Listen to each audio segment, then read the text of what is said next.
Oi, eu estou fazendo aqui cotações de preço de passagem aérea para as minhas férias. Quero fazer uma viagem lá para o Nordeste. Porém, os preços aqui estão um pouco altos. Tenho poucas opções de companhias aéreas, sempre as mesmas. Acho que eu vou ter que esperar um pouco mais ou talvez uma promoção. Essa situação já aconteceu com você? Essa dificuldade de encontrar promoções, preços de bens ou serviços ofertados por poucas empresas. Essa é uma característica de uma estrutura de mercado chamada oligopólio. É isso que nós vamos estudar a partir de agora.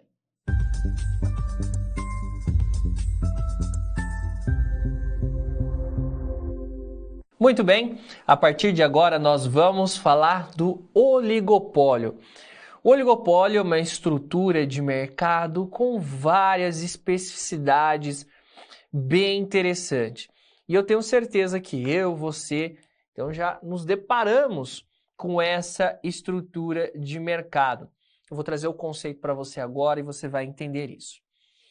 O oligopólio, então, é um tipo de estrutura de mercado caracterizado por um pequeno número de empresas dominantes que detêm um controle significativo, olha só, presta atenção, controle significativo sobre a oferta de um determinado produto ou serviço em um mercado específico, tá? Então, olha só, eu estou falando, então, de um pequeno número de empresas que possuem um poder de controle da oferta de um determinado bem ou serviço. Mas pode existir muitas empresas? Pode existir 200 empresas, por exemplo, mas vão ter 10 empresas que vão ter um market share muito grande. O que é o market share? É a participação de mercado. Elas vão atender boa parte do mercado. Então são poucas empresas que têm um amplo controle sobre a oferta de mercado. Vamos ver um exemplo? Setor automobilístico. Pense em algumas marcas. Se você for parar para pensar, você vai pensar ali naquelas marcas tradicionais e vai observar que você não vai ter milhares e milhares de marcas de carros, de automóveis, porque é um oligopólio. Indústria de telecomunicações. Tenho certeza que se você em algum momento pensar aí em trocar o plano de telefonia, da sua internet, aí do seu celular, da sua casa, eu tenho certeza que você não vai ter muitas opções. Vamos ter sempre ali as mesmas empresas, né? Não temos muito para onde fugir. Porque são oligopolistas, porque são 4 ou 5 empresas ali que têm um grande poder de mercado. Continuando, setor bancário. Se você for parar para pensar, se você for olhar no setor bancário, nós temos um oligopólio, porque eu tenho 4 grandes instituições, né? Bradesco, Itaú, Banco do Brasil e Santander, que são os grandes players de mercado nos bancos do Brasil. Talvez você tenha conta nesses bancos. Agora, o que nós temos? Os bancos digitais, Nubank, Banco Inter, C6, que estão chegando aí no mercado, trazendo inovação, uma nova pegada diferenciada. Porém, esses 4 grandes aí que eu citei, eles detêm parcela significativa ainda do mercado. Então, é um exemplo de oligopólio. Continuando, o setor aéreo. O setor aéreo, né, como a gente já mencionou aí no exemplo, é também um caso específico de oligopólio. Então, com esses exemplos, você conseguiu compreender o que é um oligopólio. E o oligopólio, ele pode ser classificado em 2 categorias principais. Ele pode ser um oligopólio puro ou ele pode ser um oligopólio diferenciado. O que é um oligopólio puro? Nesse tipo aí, nós temos poucas empresas dominando o mercado, porém produtos e serviços idênticos ou muito semelhantes, né? Então aqui nós temos que as empresas vão ter estratégias de preço e produção muito coordenado, porque os produtos são muito semelhantes. Agora, no oligopólio diferenciado, as empresas oferecem produtos ou serviços que têm alguma diferenciação perceptível ao consumidor. Então, isso permite que essas empresas tenham algum tipo de controle, né, sobre o preço, já que os consumidores podem estar dispostos a pagar um preço um pouco maior por essas características específicas. Outras características do setor é economias de escala. Então, essas empresas grandes oligopolistas, por elas terem um grande poder de mercado e grande escala, elas conseguem ter essas chamadas economias de escala. O que é economia de escala, professor? Economia de escala é aquela situação que a empresa ela consegue produzir tanto que o seu custo unitário vai se reduzindo. Então, quanto mais ela produz, quanto mais ela oferta bem serviço, seu custo por cada unidade produzida vai ser cada vez menor. Isso é chamado de economia de escala, tá? E assim ela fica competitiva, porque se você vai reduzindo o seu custo unitário, porque você está ganhando em escala por produtividade, você consegue oferecer aí um preço competitivo. Outra característica são as fusões e aquisições. É muito comum. No Brasil, a gente teve, por exemplo, fusões de bancos. No setor aéreo, por exemplo, a gente teve fusões, muito comum no setor aéreo também. Recentemente, a gente teve lá a chilena LAN com a brasileira TAM, né? Então, nós temos uma fusão, né, com a surgindo a Latam. É um exemplo de empresas do setor de oligopólio que se fundiram. É muito comum essas fusões e aquisições, que elas se tornam empresas maiores e acabam tendo um poder de mercado maior ainda. E por fim, outra característica é a formação de cartel, que isso não é legal. Não é legal no sentido jurídico e também no sentido ético da coisa, né? Porque o que é a formação do cartel? Você está formando ali um acordo entre essas empresas que não é algo legal, esse acordo é um acordo, vamos dizer, oculto ali aos consumidores, na qual elas vão combinar preços, produção para manipular o mercado, e isso no Brasil é crime. Quais são as estratégias das empresas nesse setor, tá? Bom, essas empresas vão ter algumas estratégias específicas, né? Por exemplo, essas empresas podem adotar estratégias de preços agressivos para conquistar participação de mercado ou preços mais altos para maximizar margens de lucro. Outro ponto importante é a diferenciação de produtos. Então, algumas empresas podem investir em publicidade, brand, inovação, para criar produtos diferenciados que atraiam consumidores dispostos ali, talvez, a pagar mais. A concorrência não preço.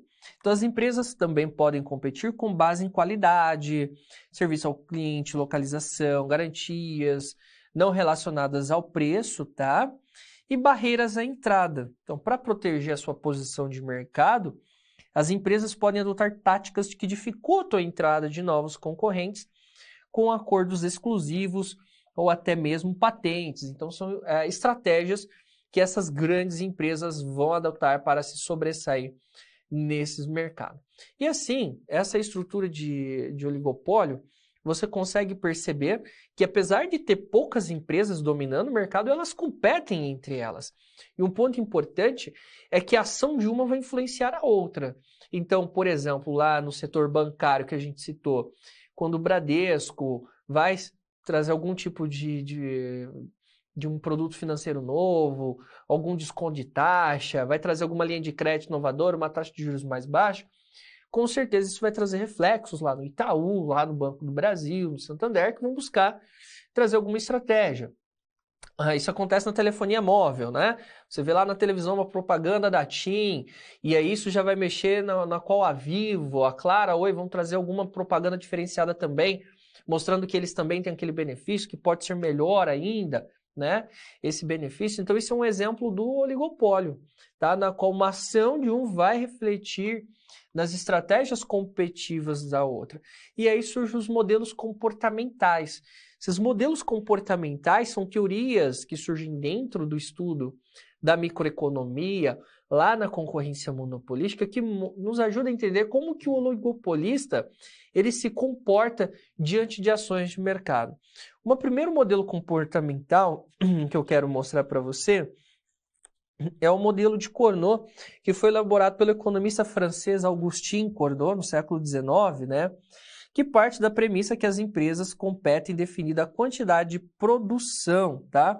Que vão oferecer no mercado, né? Então ele fala aí que existem apenas algumas empresas no mercado, na qual produzem produtos idênticos ou muito semelhantes, e que escolhem a quantidade de produção que desejam oferecer ao mercado. Vamos ver um exemplo, tá, desse modelo de Cournot dentro do oligopólio. Vamos supor que as empresas X e Y produzem smartphones muito semelhantes. E a demanda total de mercado é de 100 mil aparelhos, tá? Bom, aí se a demanda total é de 100 mil aparelhos, e só existem duas empresas aí com esse domínio, nesse nosso exemplo hipotético, eu tenho a primeira opção. A empresa X, ela vai produzir 50 mil smartphones em um mês. Sabendo que a demanda total mensal, tá? Vamos supor que é mensal, é de 100 mil aparelhos, o que a empresa Y vai falar? Bom, se a empresa Y ela sabe que existe uma demanda de 100 mil aparelhos e que a X vai produzir 50 mil, ela também vai produzir 50 mil aparelhos. Então, ela vai esperar ali o que a X vai colocar, né, para ela decidir sua produção. Agora, se uma segunda opção, se a empresa Y estimar que a empresa X vai produzir 100 mil aparelhos, né? Então ela fala assim, não, então a gente não vai produzir nada. Por quê? A gente sabe que a X é a líder de mercado, ela vai produzir 100 mil aparelhos, vai ocupar toda a demanda, né? Então a gente não vai produzir nada, porque vai ser prejuízo ou não vamos ter lucratividade. Terceira opção, a Y estima aí que X não vai produzir nada, 0 aparelhos. Então, o que a Y fala? Ela vai produzir 100 mil aparelhos, tudo, né? Então, a quantidade de produção da empresa Y, que vai maximizar seu lucro, então, é uma projeção decrescente com base na estimativa da produção da empresa X. É isso que o modelo de Cournot vai falar, que vai ter essa líder aí, que vai oferecer os seus produtos, que vai colocar a sua produção e os seus seguidores ali, outra empresa, vai tomar decisão com base naquela produção escolhida pela empresa X, aqui no nosso exemplo. Outro modelo comportamental de Bertrand, também desenvolvido aí pelo economista francês, né, Joseph-Louis François Bertrand, que fala sobre o mercado oligopolista que se concentra na competição de preços, não na quantidade de produção, tá? Igual o modelo de Cournot, que é na produção, ele fala aqui no Bertrand que é de preços. Por exemplo, duas empresas prestam serviço de streaming de música com um catálogo muito semelhante. O custo marginal delas é R$ 7,99 para ambas empresas aí. Então, ou seja, o custo de vender um pacote de streaming para cada consumidor é de R$ 7,99. Então, cada consumidor adicional na plataforma tem um custo marginal de R$ 7,99. A Music Stream escolhe um preço de assinatura mensal de R$ 9,99. Então, esse é o preço que ela vai cobrar do cliente. Já a Tune Wave, ela sabendo, né, conhecendo esse preço que a Music Stream vai colocar, decide que pode ganhar mais clientes oferecendo um preço menor. Então, ela define um preço de R$ 8,99. Tá? Então, nós temos uma empresa de referência, Music Stream, R$ 9,99. A Tune Wave vem com preço menor a $8,99.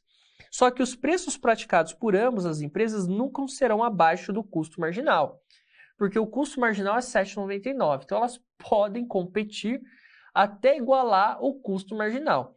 Abaixo de R$ 7,99 elas não vão vender, porque daí não compensa, óbvio, né? Então, a Music Stream pode baixar? Pode, que ela vende a R$ 9,99, ela pode, por exemplo, igualar a Tune Wave. E a Tune Wave pode baixar até chegar a R$ 7,99. Então, elas têm essa competição aí em relação a preços. E o último modelo comportamental, o modelo do economista alemão, tá? Erich von Stackelberg, que o modelo de Stackelberg mostra como o equilíbrio em um mercado oligopolista de produtos homogêneos com uma empresa como líder. Nesse modelo aí, propõe mostrar qual será a quantidade produzida por cada empresa nesse mercado, dado que uma escolhe primeiro a quantidade que irá produzir, gerando uma reação das demais. Então, muito parecido ali com o modelo de Cournot, né? O modelo de Stackelberg fala aí das reações, né? Ou seja, qual é a reação das empresas, sabendo que a gente tem uma empresa líder. A líder é aquela que detém a maior parcela de mercado. E sabendo o quanto ela vai produzir e o preço que ela vai praticar, as demais empresas vão tomar suas decisões estratégicas. Então, elas sempre vão ter uma empresa líder de referência e elas vão tomar seus preços, praticando seus preços e produção de acordo com essa empresa líder de referência, né? Então, dependendo da estratégia da líder, ela vai tomar a sua ação estratégica. Muito bem, então esse é o modelo oligopolista, poucas empresas dominando o mercado, na qual uma estrutura muito interessante e mostra como que elas podem tomar suas decisões estratégicas, sabendo que é um ambiente concorrencial, onde ela tem outros players próximos ali que também com participação elevada no mercado ou que seguem ali as suas estratégias.